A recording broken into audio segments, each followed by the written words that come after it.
am at this very big market that has everything that you can get to eat. It has all of these fresh meats from the butcher. You have seafood that you have the fish fresh right on display, and you have these stands literally right behind me, like the Japanese one that you can order, and you sit at stand and it's huge. It goes all the way down. You have probably like 25, 30 different sellers, different stands, maybe even more. You have one main hall, and then you have an outside portion where there are tables for you to eat, but there are also stands for fruits, vegetables, and different other goods, even things selling like stoves, pots, and more.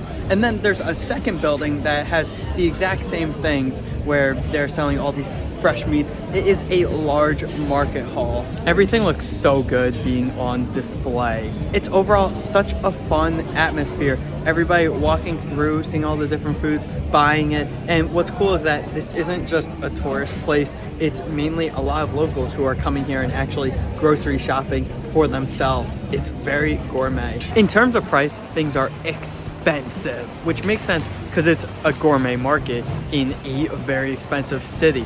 Think of what you would pay in a regular supermarket, well, triple the price, and that's what you're going to be paying here. What exactly can you eat here? Well, pretty much everything, because there's Japanese, there's Mexican. Oh, look at these empanadas. They look so good.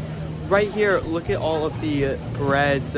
They have ice cream, and yeah, you literally order them, you come and you sit at a stand, enjoy a great meal. And not much more to say. You know, it's a great market, so definitely come here, especially because Copenhagen is so touristy everywhere you go. This gets you a little bit out of the mainstream tourist things.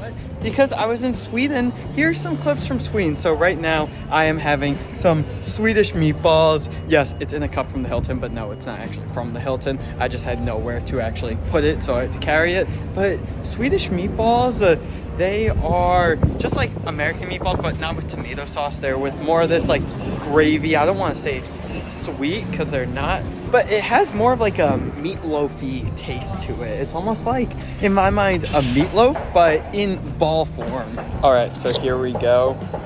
We got the meatball right here. This is good. This is good. It has, yeah, exactly what I was saying, that almost like meatloafy taste. I love the flavor that as you bite into it, it's almost like it's melting on your tongue. Sweden is known for their meatballs. It's not like you see them everywhere, but when you can get them, oh, they're good. Currently eating right alongside the docks, Kallenbular. I think that's how it's pronounced. So this is a Swedish cinnamon roll. I've been seeing them literally everywhere, and I decided it's time to finally get it. So we have on top of it, it's this looks like salt, but it's really this pearl sugar. So yeah, let's see how it tastes. Oh, it's so good. I really love cinnamon rolls. And yeah, this is so good. Yeah, this is the must-try Swedish pastry. I love this. It's a much different type of sugar than I'm used to. And cinnamon rolls are my favorite type of pastry, so no wonder I love this.